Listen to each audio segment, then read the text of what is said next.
Likey.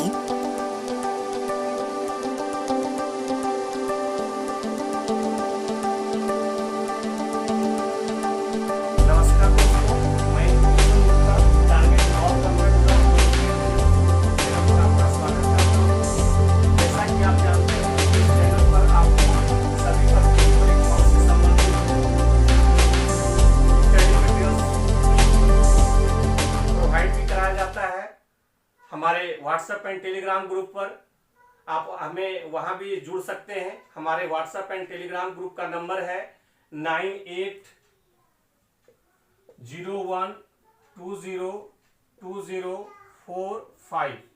आप इस number पर मैसेज कर हमारे व्हाट्सएप एंड टेलीग्राम ग्रुप से जुड़ सकते हैं और साथ ही इस चैनल पर साप्ताहिक करंट अफेयर्स, जीके जीएस का ट्रिक और डिस्क्रिप्टिव बायोलॉजी भी पढ़ा रहा हूं, जो आपके सभी प्रतियोगी परीक्षाओं से रिलेटेड है और वह आपको बहुत ही फायदेमंद होगा। क्योंकि कुछ स्टूडेंट्स का कहना था कि बायोलॉजी थोड़ा डिफिकल्ट लग रहा है, उसको आप समझाएं तो ज़्यादा बेहतर होगा। तो मैं कोशिश कर रहा हूं कि बायोलॉजी आपको अच्छे से सरल ढंग से समझ में आए। तो इसके पहले मैं बायोलॉजी बता चुका था, बायोलॉजी क्या है, ब्रांच ऑफ बायोलॉजी और फादर ऑफ बायोलॉजी और बायोलॉजी के विभिन्न शाखाओं के फादर्स, सारा कुछ मैं बता चुका हूं। उसके बाद मैं सेल चैप्टर भी पढ़ाया था और आज मैं सेल डिवीजन पढ़ाने वाला हूं। सेल डिवीजन पढ़ाने से पहले मैं आपको सेल साइकिल के बारे में बताऊंगा, क्योंकि बिना सेल साइकिल का आप सेल डिवीजन नहीं समझ पाएंगे। इसलिए मैं सेल साइकिल को एक रैखिक डायग्राम के तहत आपको समझाने का प्रयास कर रहा हूं। और ये जो चैप्टर मैं आपको पढ़ाऊंगा, इसका पीडीएफ जल्द ही व्हाट्सएप एंड टेलीग्राम ग्रुप पर मिल जाएगा। इसलिए हमारे व्हाट्सएप एंड टेलीग्राम ग्रुप से भी जल्द जुड़ जाएं। हमारा व्हाट्सएप का एंड टेलीग्राम का नंबर है 9801202045। तो चलिए देखते हैं सेल साइकिल क्या है, यानी कोशिका चक्र। तो कोशिका चक्र को एक रैखिक डायग्राम से समझाने का प्रयास किया जा रहा है। तो रैखिक सेल साइकिल दो फेज में बटा हुआ है, एक इंटरफेज, दूसरा एम फेज। इंटरफेज भी तीन भागों में बटा हुआ है। एक है आपका जीवन फेज, दूसरा है एस फेज और तीसरा है G2 फेज। ये सारे हम डिटेल में बताएंगे, जीवन फेज क्या है, एस फेज क्या है, G2 फेज क्या है। लेकिन एक रैखिक डायग्राम के तहत आपको पहले समझा रहे हैं। फिर देखेंगे एम फेज। एम फेज को हम माइटोसिस फेज भी बोलते हैं और इसको भी जो बांटा गया है आप देखेंगे, सॉरी,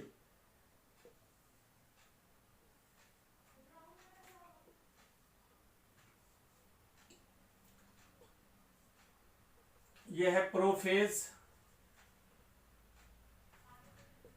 मेटाफेज, फिर है आपका एनाफेज,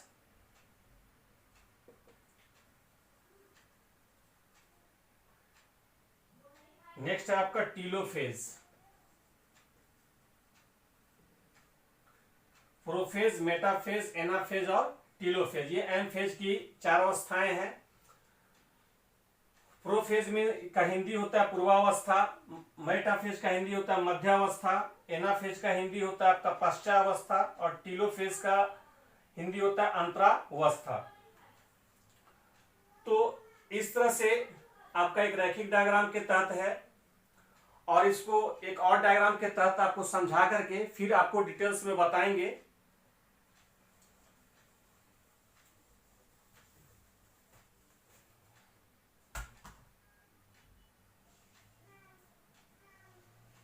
देखेंगे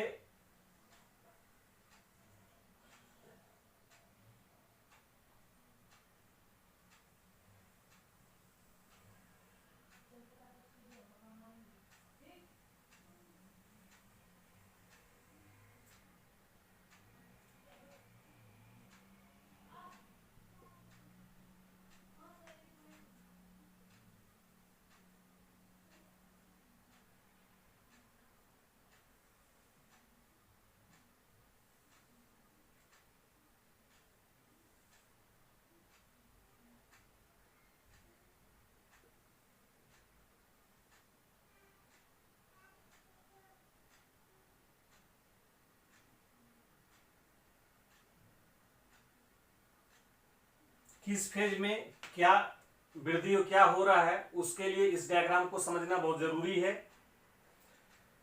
यह है आपका जीवन फेज। क्या है? जीवन फेज, जिसमें कोशिकाएं वृद्धि करती है। डिटेल में समझाएंगे अभी, पहले आप डायग्राम को देख लीजिए। कोशिका वृद्धि, ये जो है आपका अंतरावस्था है, यानी इंटरफेज। इसके बाद है आपका एम फेज, ये जो है आपका एम फेज है, यानी माइटोसिस फेज, जिसको आप बताए हुए थे prophase, metaphase, anaphase, telophase.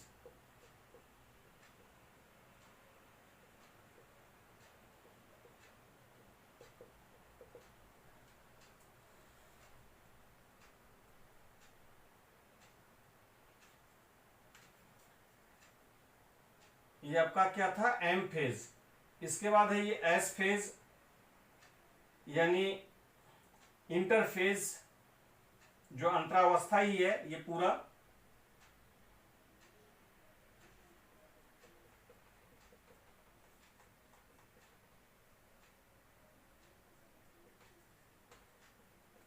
Interphase, इसमें डीएनए का सिंथेसिस होता है, यानी डीएनए का संश्लेषण हो रहा है यहां पर।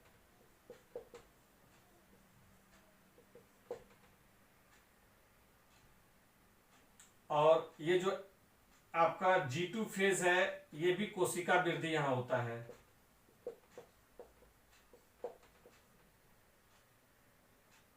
ये भी आपका यहां, ये जो पूरा है साइकिल, वो पूरा इंटरफेज का है, यानी अंतरावस्था।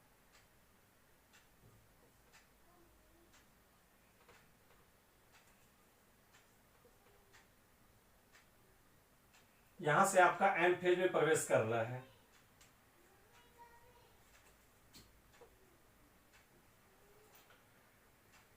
ये जो डायग्राम है आपका, ये सेल साइकिल का है। तो इसको हम डिटेल से पहले समझते हैं क्या है सेल डिवीजन। सेल डिवीजन है क्या चीज, पहले इसको समझेंगे।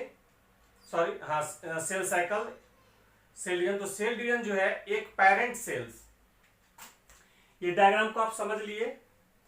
अब देखिए पेरेंट सेल्स, जो भी पेरेंट सेल्स होता है, जैसे ये पेरेंट सेल है, तो ये पेरेंट सेल से डॉटर सेल्स के बनने को ही जो है प्रक्रिया को हम क्या बोलते हैं? Cell division. क्या बोलते हैं? Cell division. और सेल डिवीजन के कारण ही जो है जीवों के शरीर में वृद्धि होती है। तो आप सबसे पहले ये जानेंगे, हम जो है यानी एक मानव, ये इसमें ये क्या है? अरबों कोशिका है, लेकिन सबसे पहले कितना था कोशिका? वन सेल, यूनिसेलुलर से ही जो है ये ऑर्गेनिज्म क्या होता है? मल्टी सेलुलर में कन्वर्ट होता है। और ड्यू टू आपका सेल डिवीजन, किससे? सेल डिवीजन से। यानी एक सेल जो है सेल डिवीजन करके कितने बनाते हैं? 2 डॉटर सेल। कितना? 2 डॉटर सेल बना रहे हैं। और ये 2 डॉटर सेल फिर आपका जो है सेल डिवीजन करके ये फिर 2 सेल डॉटर सेल बनाएंगे, ये 2 डॉटर सेल बनाएंगे। इस प्रकार से जो है सेल बार बार डिवीजन करके मल्टी सेलुलर जो है सेल्स का निर्माण हो जाता है, और बहुकोशिकीय जो है जीव का हो जाता है। तो हम क्या देख रहे हैं? एक मातृ कोशिका से संतति कोशिकाओं के बनने को ही हम क्या बोलते हैं? कोशिका डिवीजन, यानी कोशिका विभाजन बोलते हैं, सेल डिवीजन। और सेल डिवीजन के कारण ही जो है जीवों के शरीर में वृद्धि होती है। हमारे कोई भी जीव है उसमें जो वृद्धि हो रही है वो किसके कारण से? तो सेल डिवीजन के कारण से। किससे? सेल डिवीजन से। और सेल डिवीजन के फलस्वरूप जो है सेक्सुअल, कौन सा? सेक्सुअल और असेक्सुअल, यानी 2 प्रकार का जो है रिप्रोडक्शन संभव हो पाता है। एक होता है सेक्सुअल और दूसरा होता है असेक्सुअल। ठीक है, यानी लैंगिक और अलैंगिक जनन। तो सेल डिवीजन के बारे में सर्वप्रथम किसने? रूडोल्फ विरचॉफ ने बताया था। किसने बताया था सेल डिवीजन के बारे में? रूडोल्फ विरचॉफ। मैं सारे के बारे में बताऊंगा डिटेल्स में, वो अलग वीडियो में आपको बताएंगे। सेल के अंदर में जो भी और सेल का जो है जो भी ऑर्गेनल्स है उसके फादर्स कौन है, उसका कब डिस्कवर हुआ था, उसका मैं नेक्स्ट वीडियो में मैं बताऊंगा। अभी हम सेल डिवीजन को पहले सही से समझ लेते हैं, ठीक है। तो सेल डिवीजन के बारे में सर्वप्रथम किसने बताया था? रुडोल्फ विर्चॉफ ने बताया था। और इसके अनुसार जो है न्यू सेल की जो उत्पत्ति होती है हमेशा पूर्ववर्ती कोशिकाओं से होती है। किससे होती है? पूर्ववर्ती, यानी पहले जो कोशिका है उसी से फिर क्या होता है? सेल डिवीजन होता है। यानी कि जो सेल है उसी से सेल डिवीजन होते होते क्या होता है? सेल में वृद्धि होती है। इतना तक तो हम समझ गए। अब हम देखेंगे यह एक क्या है? सतत प्रक्रिया, मतलब ये हमेशा ये प्रक्रिया चलता ही जा रहा है, ठीक है। और जिसमें डीएनए का सिंथेसिस सेल साइकिल की किसी एक विशिष्ट अवस्था में होती है और सभी घटनाएं किसमें होता है? जीन में होता है। किसमें होता है? जीन में नियंत्रित होता है। और मनुष्य में जो ये सेल साइकिल ये 24 आवर्स होता है। और सेल साइकिल जो है कुल कितने भागों में बांटा गया है? 2 मूल प्रावस्थाएं हैं। एक आपका है इंटरफेज और दूसरा क्या है? एम फेज, यानी माइटोसिस फेज, जो आप हमको इस साइकिल में हम आपको बता चुके हैं। ये पूरा क्या है आपका? यहां से जो है इस तरह से चलता आ रहा है, ये सारा क्या है आपका? इंटरफेज। यहां तक आपका इंटरफेज है। इसके बाद ये छोटा सा क्या है? एम फेज है, ठीक है। यहां तक समझ में आया। और इंटरफेज में ही क्या हो रहा है? सेल का डिवीजन हो रहा है। क्या हो रहा है? सेल का डिवीजन। इसी से आपका क्या हो रहा है? कोशिका वृद्धि हो रही है। और यहां पर क्या होता है? डीएनए सिंथेसिस भी हो रहा है। और इस तरह से क्या है? G1, S और G2 ये तीनों ही फेज में क्या हो रहा है? G1 फेज में क्या हो रहा है? सेल का वृद्धि हो रहा है। और G2 में भी क्या हो रहा है? सेल वृद्धि हो रहा है। और S फेज में क्या हो रहा है? डीएनए का सिंथेसिस। आप डिटेल्स में भी इसको समझ लीजिए। देखिए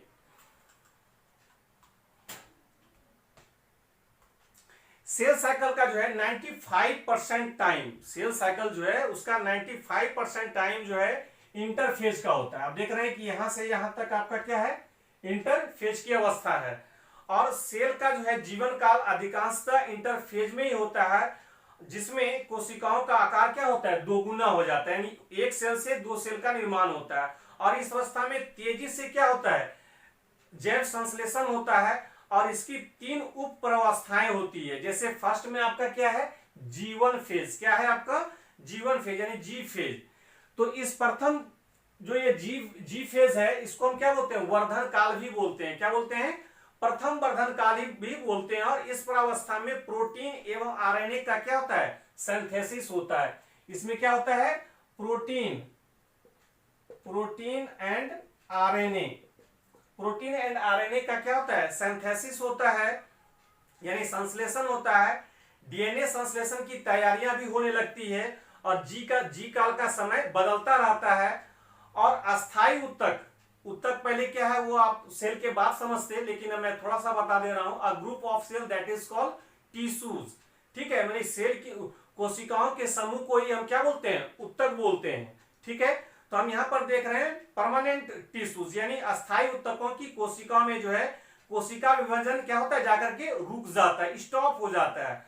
और जी अवस्था का परिवर्तन सीधे विश्राम अवस्था में चला जाता है। कहां चला जाता है? सीधा विश्राम अवस्था यानी सुसुप्त अवस्था में चला जाता है। और जैसे ही यहां पर फेवरेबल कंडीशन आती है, यानी अनुकूल वातावरण जैसे ही होता है, और ये क्या होता है? पुनः जीवन में ये प्रवेश कर जाता है। यहां तक क्लियर है? जी फेज समझ में आ रहा है? फिर से हम रिपीट कर दे रहे हैं। ये G1 फेज जो है ये क्या है? प्रथम वर्धन काल भी इसको बोलते हैं, फर्स्ट फेज, यानी कि जो आपका है ये जी फेज, इसको क्या बोलते हैं? प्रथम वर्धन काल भी कहते हैं। और इस प्रावस्था में क्या होता है? प्रोटीन्स और आरएनए का क्या होता है? सिंथेसिस होता है, यानी संश्लेषण होता है। डीएनए के संश्लेषण की भी तैयारी हमें किसमें होने लगता है? G1 फेज में होने लगता है। और ये इसका जी काल का जो है समय क्या होता है? बदलता रहता है। अस्थायी उत्तकों की कोशिकाओं में कोशिका विभाजन जाकर क्या होता है? रुक जाता है। और जी अवस्था का परिवर्तन, यानी इसका जो परिवर्तन वृद्धि जो है ये किसमें चला जाता है? विश्रामावस्था में चला जाता है। और इस प्रकार से ये सेल का जो डिवीजन है यहाँ पर क्या होता है? स्टॉप हो जाता है। और ऐसी स्थिति में यह माना गया है कि वह कोशिका चक्र से हट गया है। लेकिन जैसे ही फेवरेबल कंडीशन आता है, अनुकूल वातावरण आता है, वो पुनः वृद्धि होने लगता है और कोशिका पुनः जीवन में प्रवेश कर जाती है। नेक्स्ट हम देख रहे हैं एस फेज। क्या है? S phase. अब इस एस फेज में क्या होता है आप इसको देखिए। तो इस अवस्था में डीएनए का निर्माण, इसमें क्या होता है डीएनए का निर्माण होने लगता है, यानी डीएनए की प्रतिकृति बन जाती है और इस दौरान डीएनए की मात्रा क्या होता है डुप्लीकेशन हो जाती है, दुगुनी हो जाती है तथा गुणसूत्रों की संख्या क्या होता है 2n रह जाता है। कितना हो जाता है 2n रह जाता है। यहाँ एस फेज में हम क्या देखें कि इस एस फेज में डीएनए का निर्माण वो डीएनए की प्रतिकृति बनने लगता है, प्रतिकृति जो है डीएनए का होने लगता है और जो है इस दौरान डीएनए की मात्रा क्या हो जाती है दोगुनी हो जाती है और गुणसूत्रों की संख्या क्या होता है 2n रहता है। नेक्स्ट आपका क्या आ रहा है G2 फेज। क्या आ रहा है G2 फेज। तो इस प्रावस्था में क्या होता है आरएनए प्रोटीन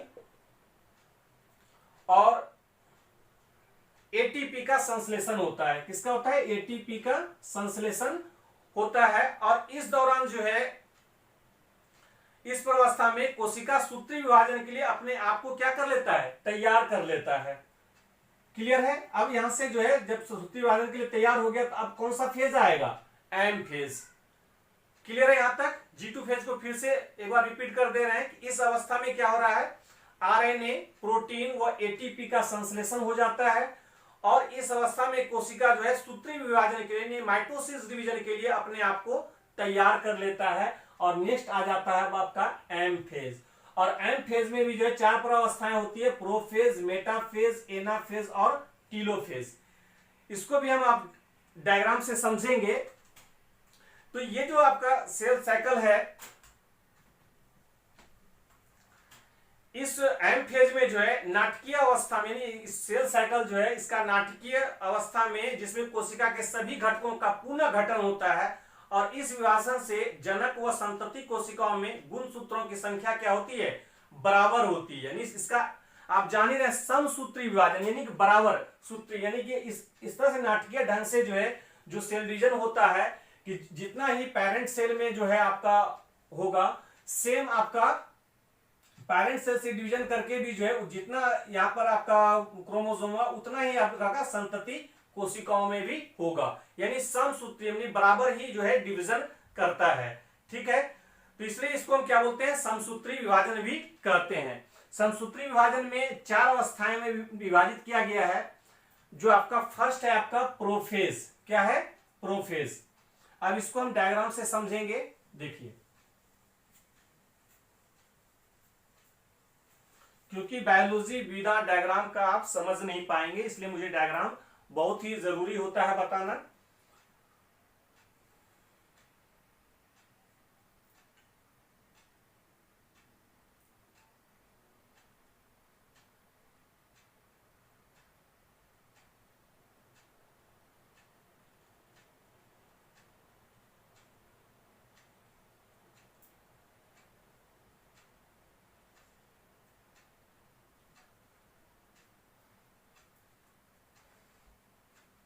देखिए एक बार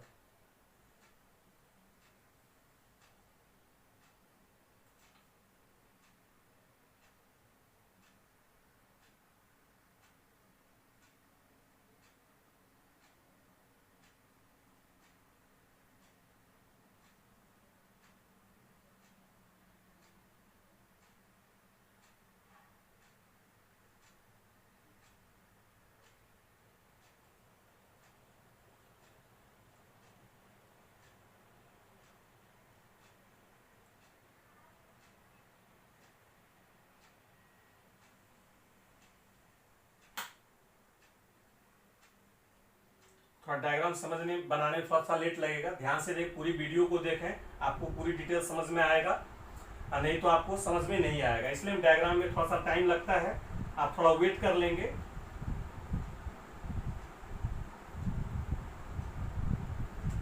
अगर बुक में डायग्राम है तो बुक से देखें तो और ज़्यादा आसान होगा समझने में क्योंकि हम बोर्ड पर उतना अच्छे से डायग्राम आपको पूरी कंप्लीट नहीं कर पा रहे हैं।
ये आपका डिप्लॉयड सेल है,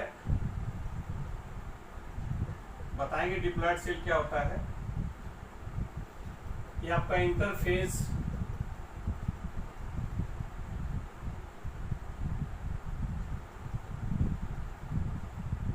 फिर आपका आ रहा है प्रोफेज, फिर आ जा रहा है आपका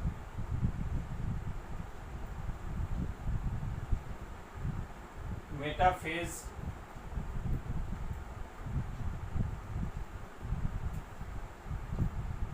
एनाफेज,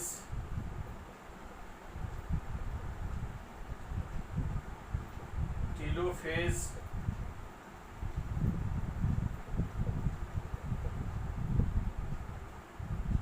और साइटोकाइनेज।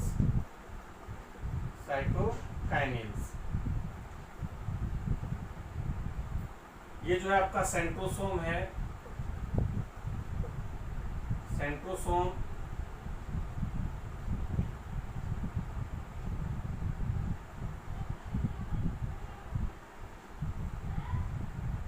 ये भी आपका सेंट्रोसोम हो गया।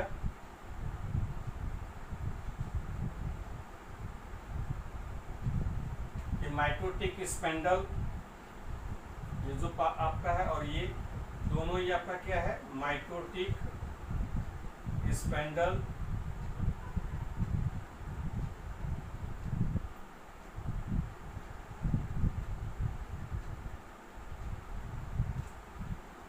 इसमें आपका mitotic spindle pulls, spindle pull to opposite पोल,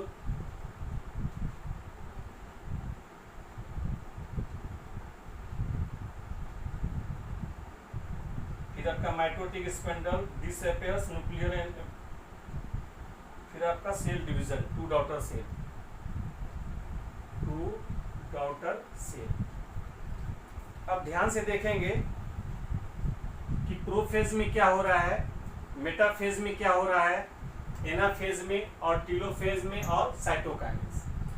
तो आप देख रहे हैं प्रोफेज में क्या है, क्रोमेटिन, क्या है, क्रोमेटिन। ये जो आपका जालीनुमा है, आपका इस तरह से बना हुआ है, ये क्या है आपका क्रोमेटिन पदार्थ जाल के रूप में न होकर पहले महीन व धागे के रूप में क्या होता है, रूपांतरित हो जाता है। पहले क्या होता है, ये जो क्रोमेटिन जो सब्सटेंस है, ये जाल के रूप में यानी नेट के रूप में न होकर के ये पतले महीन धागे के रूप में जो है रूपांतरित हो जाता है, जिसे हम क्या बोलते हैं, क्रोमोसोम कहते हैं। किसको, इसको क्या बोलते हैं, क्रोमोसोम, यानी गुणसूत्र कहते हैं।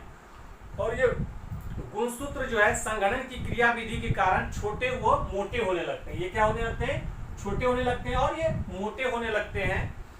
और प्रत्येक गुणसूत्र में दो अर्ध गुणसूत्र स्पष्ट दिखाई देने लगते हैं, जिसे अर्ध गुणसूत्र से सेंट्रोमेयर से जुड़े रहते हैं। ये क्या है, अर्ध गुणसूत्र जो है किससे जुड़े होते हैं, सेंट्रोमेयर से जुड़े होते हैं। और समसूत्रित तरकुश सूक्ष्म नलिकाएं बनाने लगती है और पूर्वावस्था के अंत तक केंद्रक झिल्ली व केंद्रक लुप्त होने लगता है।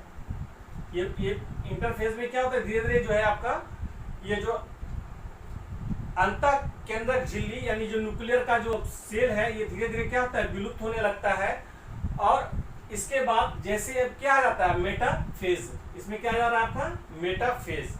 नेक्स्ट देखिए, मेटाफेज में गुणसूत्र कोशिकाओं की मध्य रेखा पर व्यवस्थित होकर मध्यावस्था पट्टिकाएं बनाती है। मध्यावस्था में क्या बनाने लगती है, पट्टी। जो आपका सेंट्रोमेयर है, ये दो भागों में बट जा रहा है, ठीक है।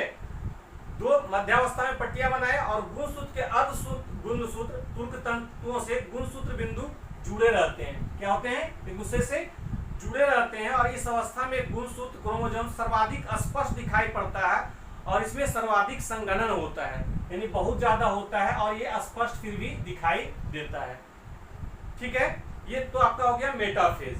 और इस अवस्था में अब जो है आपका कौन सा अवस्था आ रहा है, एनाफेज। कौन सा, एनाफेज, ठीक है। तो एनाफेज में क्या है, ये आपका क्या था, इंटरफेज। ये आपका आ रहा है प्रोफेज, इसके बाद आपका मेटाफेज। ये तीन आपका क्लियर हो गया। नेक्स्ट हम आ रहे हैं आपका एनाफेज में। तो इस अवस्था में अर्ध गुणसूत्र जो है अलग हो, जो है क्या हो जाता है, अलग हो जाते हैं। अर्धगुणसूत्र क्या हो गया, ये जो अर्धगुणसूत्र इसमें क्या था, संघनन था, एक साथ अब तक जुड़ा हुआ था, लेकिन इसमें क्या हुआ, अलग हो गया और दो पोल जो है यानी दो जो सेंट्रोमेयर है ये क्या होता है, एक दूसरे से क्या होता है, खींच जाता है। ठीक है, तो इस अवस्था में अर्धगुणसूत्र अलग हो जाता है और गुणसूत्र जो है क्या होता है, विपरीत ध्रुवों में क्या होता है, गति करने लगता है। और गुणसूत्रों के गुणसूत्र बिंदु ध्रुवों की ओर तथा भुजाएं पीछे की ओर रहती है। भुजाएं किस ओर रहती है, पीछे की ओर रहती है। और यह सूत्री विभाजन की सबसे छोटी अवस्था है। ये सूत्री विभाजन का सबसे क्या होता है, छोटी अवस्था है। एग्जाम में पूछा जाता है इस सूत्री विभाजन की सबसे छोटी अवस्था क्या है, आपका एनाफेज। ठीक है, तो नेक्स्ट चल रहे हैं आपका टीलोफेज। तो संतुति गुणसूत्रों के समूह विपरीत ध्रुवों पर पहुंच जाते हैं। देख रहे हैं इसमें भी विपरीत ध्रुवों में पहुंचा था, यहाँ भी विपरीत ध्रुवों में पहुंच गया है। और तरकु तंतु क्या होता है, ये धीरे धीरे विलुप्त होने लगते हैं। ये जो आपका इस तरह का था ये क्या होता है, धीरे धीरे विलुप्त होता गया। और प्रत्येक गुणसूत्र समूह के चारों ओर केंद्रक झिल्ली का निर्माण हो जाता है। इस पर क्या होता है, चारों ओर केंद्रक झिल्ली का निर्माण हो जाता है और गुणसूत्र पुनः क्रोमेटिन जाल में क्या होता है, बदलने लगता है। ठीक है, नेक्स्ट जो है अब जो है सेल डिवीजन जो आपको समझाएंगे, अब आपको समझ में आएगा। ये पूरा क्या था, आपका सेल साइकिल था। क्या था, cell cycle. Cell cycle clear.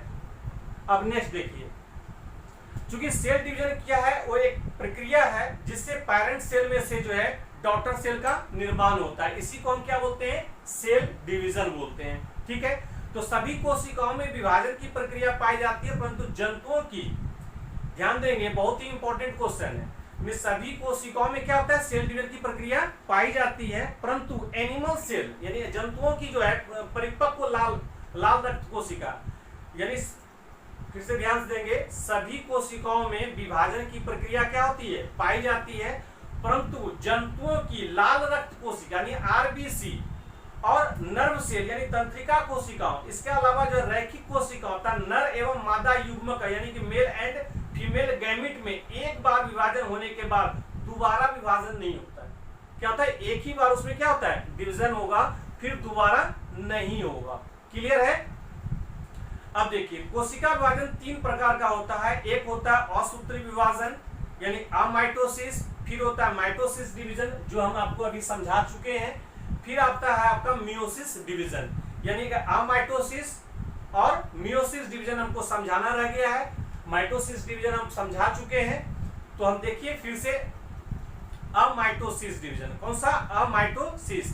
तो अमाइटोसिस डिवीजन में क्या होता है, इस प्रकार के बिना तरकु तंतुओं यानी बिना जो है तरकु तंतुओं के निर्माण के सीधे केंद्रक दो असमान भागों में बढ़ जाता है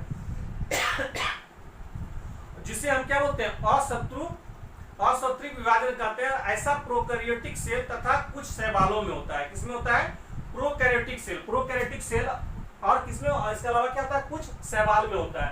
प्रोकैरियोटिक सेल और यूकैरियोटिक सेल हम बता चुके हैं, फिर से रिपीट कर रहे हैं, क्योंकि सेल चैप्टर में हम पढ़ा चुके हैं।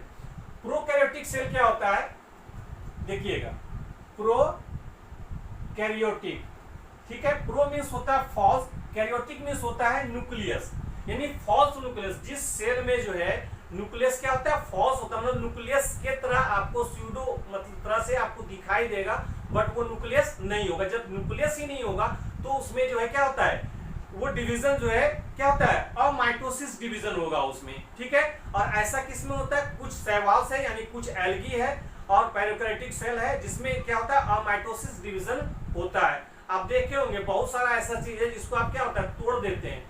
जैसे आपका एल्गी, क्या एल्गी तो आप देख चुके हैं, जो पानी का जो है आपका जो काई होता है उसी को हम क्या बोलते हैं, एल्गी बोलते हैं। वाटर के सरफेस के ऊपर जो ग्रीन कलर का देखे होंगे वो एक काई, जिसको हम क्या बोलते हैं, एल्गी बोलते हैं। उसको एल्गी का छोटा सा टुकड़ा उठा करके कहीं भी छोड़ दीजिए फिर किसी वाटर में, फिर वो सेल डिवीजन करते हुए जो है आपका वो वृद्धि करके पूरे पानी में फिर क्या हो जाएगा, छा जाता है।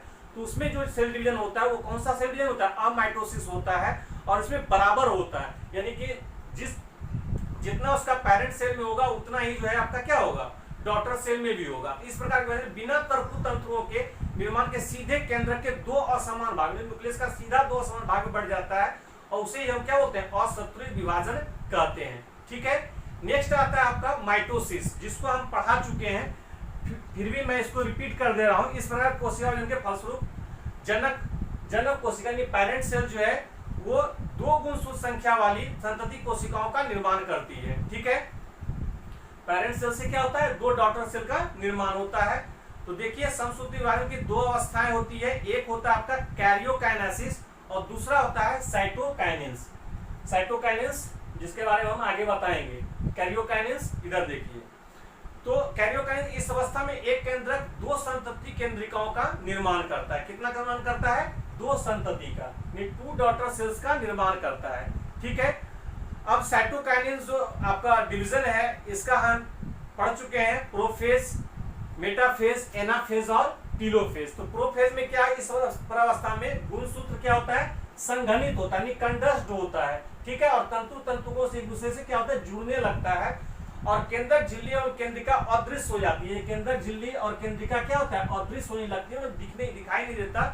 और इस अवस्था को ही हम क्या बोलते हैं, प्रोफेज बोलते हैं। क्या बोलते हैं इसको, प्रोफेज। मेटाफेज में क्या है, इस अवस्था में तंतु का निर्माण हो जाता है। ठीक है, और गुणसूत्र मध्य पट्टिका पर जाकर के एकत्रित हो जाता है। ठीक है, इसी को हम क्या बोलते हैं, मध्य। ये जो आपका है, ये तो आपका पूरा क्या था, आपका इंटरफेज था ये, यानी प्रोफेज में आपका क्या था, प्रोफेज में इस अवस्था में क्या गुणसूत्र क्या हुआ, संघनित हो गया, एक जगह आके क्या हो रहा है, संघनित होता जा रहा है। और केंद्रक झिल्ली और केंद्रिका का क्या होता है, अदृश्य हो जाती है। इस अवस्था को हम क्या बोलते हैं, प्रोफेज। और मेटाफेज में क्या है, ये प्रावस्था में तंतु जो है इस प्रकार का क्या होता है, ये निर्माण हो जाता है और गुणसूत्र मध्य पट्टिका पर यानी कि बीच में जाकर के क्या हुआ, एकत्रित हो जाता है और सेंट्रोमेयर दोनों पोल की ओर चला जाता है। ठीक है, तीसरा आपका आ रहा है एनाफेज। कौन सा फेज, एनाफेज। एनाफेज में क्या है, गुणसूत्र के दोनों अर्धभाग यानी अर्ध गुणसूत्र पृथक होकर अपने अपने ध्रुवों की ओर जाने लगते हैं, अपने अपने पोल की ओर क्या होता है, जाने लगता है। देख रहे हैं, ठीक है। और टीलोफेज में क्या है, इस प्रावस्था में केंद्रक झिल्ली जो है तथा केंद्रिका का फिर से निर्माण हो जाता है, जिससे दो संतति केंद्रिका का निर्माण होता है। देख रहे हैं, दो संतति केंद्रिका का क्या हुआ, निर्माण हो जाता है। अब हम चलेंगे साइटोकाइनेसिस। क्या चलेंगे, साइटोकाइनेसिस। कैरियोकाइनेसिस समझ चुके, अब साइटोकाइनेसिस देखेंगे। तो कोशिका विभाजन की इस अवस्था में कोशिका द्रव्य के विभाजन से एक पेरेंट सेल से दो डॉटर सेल का क्या होता है, निर्माण होता है। ये पेरेंट सेल है और इसे क्या हुआ, दो डॉटर सेल का निर्माण हुआ। ठीक है, और जंतुओं में कोशिका द्रव्य यानी साइटोप्लाज्म का विभाजन से जो है प्लाज्मा मेम्ब्रेन में खांच के रूप में तब पादपों में फ्लेग्मोलास्ट के द्वारा होता है। ठीक है, जंतुओं में किसके द्वारा होता है, प्लाज्मा झिल्ली में खांच के द्वारा होता है, लेकिन प्लांट सेल में क्या होता है, फ्लेग्मोप्लास्ट के द्वारा होता है। क्लियर है।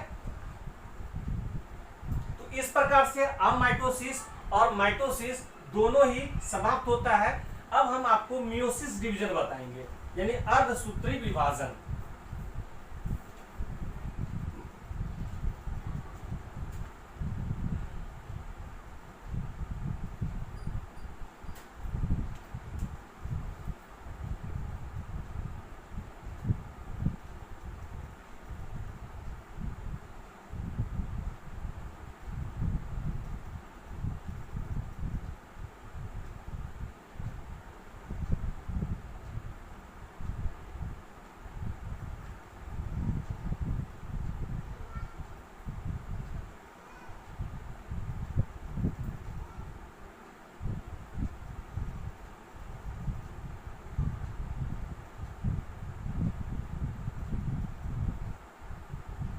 तो ये मियोसिस डिवीजन जो है, इस प्रकार के सेल डिवीजन में पेरेंट सेल में जो है क्या था, गुणसूत्रों की संख्या उसकी मातृ कोशिका की तुलना में क्या हो जाता है, आधी हो जाती है।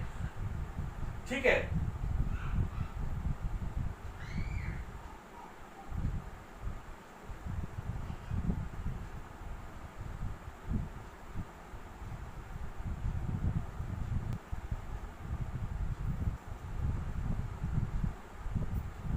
देखेंगे हम मियोसिस डिवीजन को।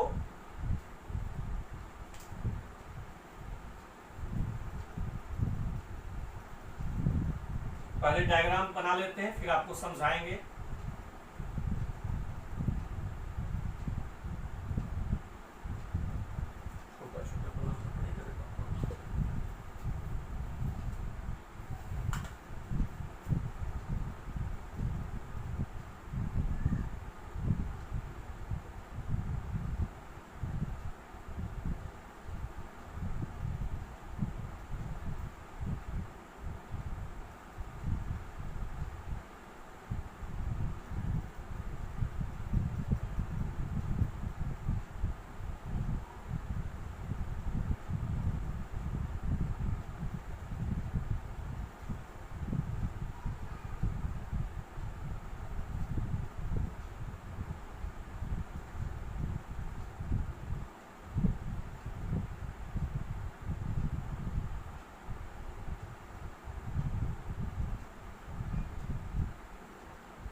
ये क्या है आपका पेरेंट सेल। पेरेंट सेल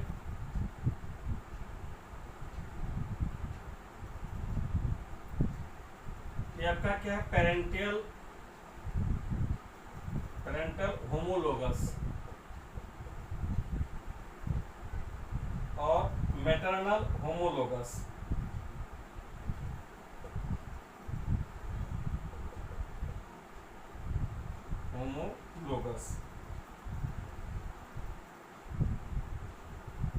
ये पूरी डिवीजन का जो साइकिल का बनाए हैं ये क्या है, मियोसिस डिवीजन, मियोसिस, ठीक है।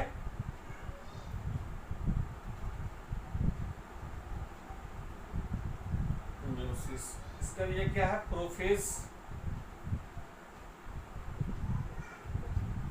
प्रोफेज 1, फिर आपका आता है मेटाफेज, मेटाफेज 1, फिर आपका एनाफेज, एनाफेज 1, फिर आपका आ रहा है टीलोफेज 1, टीलोफेज 1, लेकिन प्रोफेज 2, प्रोफेज 2। इसके बाद आ जा रहा है आपका मेटाफेज 2, मेटाफेज 2,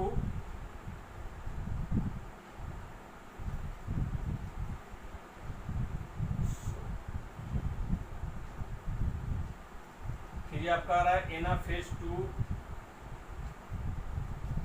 और ये आ रहा है आपका टीलोफेज 2, जिसमें 4 डॉटर सेल है। एक डायग्राम मिसिंग हो रहा है।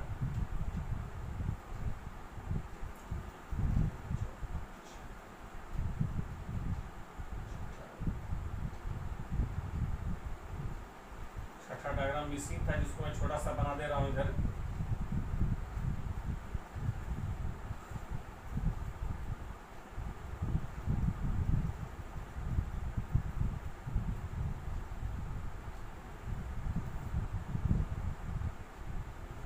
चलिए देखिए इसको, मियोसिस डिवीजन समझेंगे कि ये इस प्रकार के सेल डिवीजन में क्या होता है, पेरेंट सेल जो है उसका डिवीजन होके 2 डॉटर सेल में निर्माण होता है, और ये सेल्स जो है आपका क्या ये कहलाता है, ये मियोसिस डिवीजन कहलाता है। और ये 2 विभाजन 2 चरणों में होता है, एक आपका अर्धसूत्री विभाजन 1 और दूसरा अर्धसूत्री विभाजन 2, यानी मियोसिस डिवीजन 1 और 2। तो मियोसिस डिवीजन 1 में देखेंगे कि इसकी भी निम्न 4 अवस्थाएं होती है, प्रोफेज 1 और प्रोफेज 2। फिर आपका इसमें क्या होता है, अर्धसूत्री विभाजन के प्रोफेज 1 की 5 उप अवस्थाएं होती है, जिसमें क्या आपका लेप्टोटीन, जिसमें गुणसूत्र क्या होता है, संघनित होता है, देख रहे हैं, और यह स्पष्ट दिखाई देने लगता है, और तारक केंद्र जो है बनकर ध्रुवों की ओर जाने लगता है। ये तारक केंद्र क्या होता है, ध्रुवों की ओर जाने लगता है। फिर आपका जैगोटीन, जिसमें क्या समजात गुणसूत्र जोड़े में बना लेते हैं, जिसमें वाइलवेंट यानी चतुष्क कहते हैं, जो समजात गुणसूत्र अर्ध गुणसूत्र नहीं होते, प्रत्येक चतुष्क में 4 क्रोमेटिड्स होते हैं। कितने क्रोमेटिड्स होते हैं, 4, देख रहे हैं। फिर आपका पैकेटिन, गुणसूत्रों के युग्मन की प्रक्रिया पूरी हो जाती है, और समजात गुणसूत्रों के मध्य जीन विनिमय होता है, क्रॉस होता है एक दूसरे से, ठीक है, जीन विनिमय होता है, और जीन विनिमय द्वारा ही जो है सजातीय गुणसूत्र में आनुवंशिकी सामग्री का विनिमय होता है, जिससे आनुवंशिकी विविधता भी बढ़ती है, ठीक है। नेक्स्ट देखेंगे डिप्लोटीन, यानी समजात गुणसूत्र में पृथक होने लगते हैं, जिससे एक्स आकार के काइज़माटा बनते हैं। क्या बनते हैं, एक्स आकार के काइज़माटा, ठीक है। और इसके बाद आता है आपका डाइकाइनेस, यानी समजात गुणसूत्र पृथक हो जाते हैं और गुणसूत्र बिंदु से तर्कुतंत्र जुड़ जाते हैं। फिर नेक्स्ट आता है आपका मेटाफेज 1, यानी समजात गुणसूत्र के युग्म मध्य पट्टिका पर आ जाता है। समजात गुणसूत्र क्या होता है, मध्य पट्टिका पर आ जाता है। फिर आपका एनाफेज 2 आता है, जिसमें स्वजातीय गुणसूत्र अलग हो जाता है और ये विपरीत ध्रुवों की ओर चला जाता है। देख रहे हैं, ये मेटाफेज में क्या हो रहा है, विपरीत ध्रुवों की ओर चला जाता है। और साइटोकाइनेस पूरा हो जाता है, जिसमें 2 अगुणित कोशिकाएं बन जाती है। क्या कितनी बन जाती है, 2 गुणित अगुणित जो है कोशिकाएं बन जाती है। और इसके बाद जो है अर्धसूत्री विभाजन का अवस्था क्या हो जाता है, 2 हो जाता है, मियोसिस 2 डिवीजन। इसमें भी सेम प्रोफेज, मेटाफेज और एनाफेज और टीलोफेज आता है। और इसमें देखेंगे मियोसिस डिवीजन 2 में क्या क्या हो रहा है। तो प्रोफेज 2 में आपका है केंद्रक झिल्ली और केंद्रिका दोनों ही क्या होता है, लुप्त हो जाता है।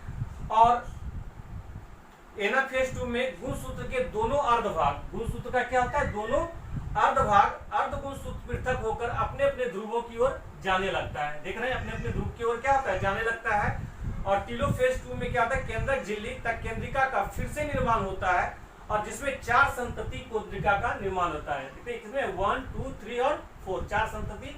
2 डॉटर सेल से फिर क्या हुआ, 4 डॉटर सेल का मतलब ये जो है निर्माण हो जा रहा है। ये कैसे हो रहा है फिर से एक बार क्लियर रूप से देखेंगे।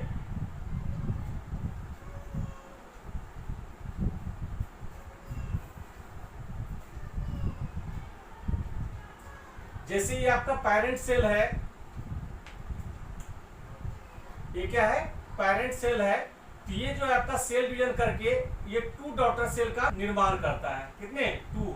फिर इस 2 से क्या होता है, इससे भी फिर आपका क्या होगा, 2 डॉटर सेल का निर्माण होगा।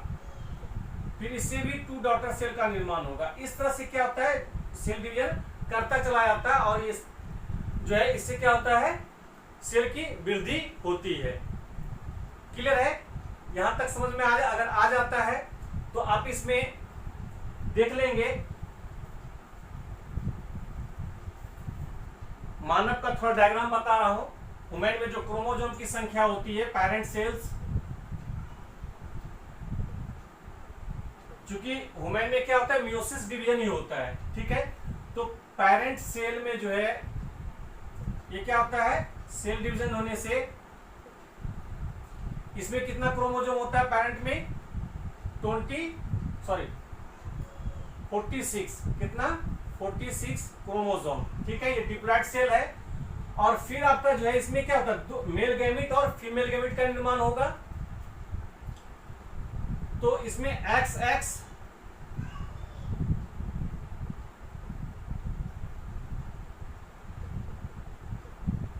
और फीमेल में XY। मेल में कौन सा क्रोमोसोम होता है, XX क्रोमोसोम होता है और फीमेल में X और Y क्रोमोसोम होता है। सॉरी, फीमेल में कौन सा क्रोमोसोम होता है, XX, और मेल में X और Y क्रोमोसोम होता है। और आप देख रहे हैं ये दोनों ही क्या है, पेरेंट है यानी मेल और फीमेल। तो इसमें क्या है, 46 क्रोमोसोम है। कितना है, 46। और फीमेल में भी 46 क्रोमोसोम होता है। जब ये दोनों मेल और फीमेल जो है क्या होता है, दोनों का मिश्रण होता है, सम्मिश्रित होती है, तो यहाँ पर जो है जो सेल डिवीजन करके जो क्रोमोसोम बनेगा, यहाँ पर क्या होता है, मेल गैमेट और फीमेल गैमेट। ये क्या हो गया, मेल गैमेट और ये हो गया आपका फीमेल गैमेट, ठीक है।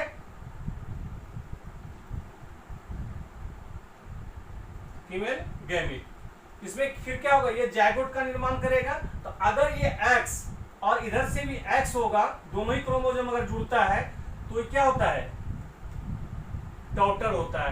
क्या होता है, ये डॉटर, ठीक है। और यहां पर ये जो है इसी बीच में क्या होता है, मियोसिस डिवीजन होता है। क्या होता है, मियोसिस डिवीजन, यानी 46 क्रोमोसोम था, लेकिन जब ये डॉटर सेल में आएगा, मेल गैमेट में, ये कितना आएगा, 23 क्रोमोसोम। कितना, 23 क्रोमोसोम, ठीक है। और चूंकि X और X इसमें जो है क्या हुआ है, संयुग्मित हुआ है, यानी जायगोट बना है, तो XX क्या हो जाता है, ये डॉटर यानी बेटी जो है क्या होगा, बेटी पैदा होता है। फिर अगर X और Y क्रोमोसोम ये अगर जुड़ता है तो क्या होता है, बेटा पैदा यानी सन होगा, ठीक है। यहाँ पर भी क्या होता है, 46 क्रोमोसोम है, तो जो मियोसिस डिवीजन से क्या हो जाता है, इसमें 23 क्रोमोसोम आएगा और ये इसका 23 और फीमेल का 23 और मेल का 23, टोटल मिला के फिर क्या हो जाता है, 46 क्रोमोसोम होता है। और इस प्रकार ये लड़के का निर्माण में क्या होता है, X क्रोमोसोम और Y क्रोमोसोम होगा, और डॉटर में क्या होता है, X क्रोमोसोम और X क्रोमोसोम होता है। क्लियर। और ये प्रक्रिया किससे होता है, मियोसिस डिवीजन से। तो इस प्रकार मैं आज आपको सेल साइकिल और सेल डिवीजन दोनों ही पढ़ा दिया हूं, समझा दिया हूं। अगर इसलिए आप इस चैप्टर को सही से पढ़ेंगे फिर से मैं आपको इसका पीडीएफ हमारे व्हाट्सएप और टेलीग्राम ग्रुप में आपको मिल जाएगा।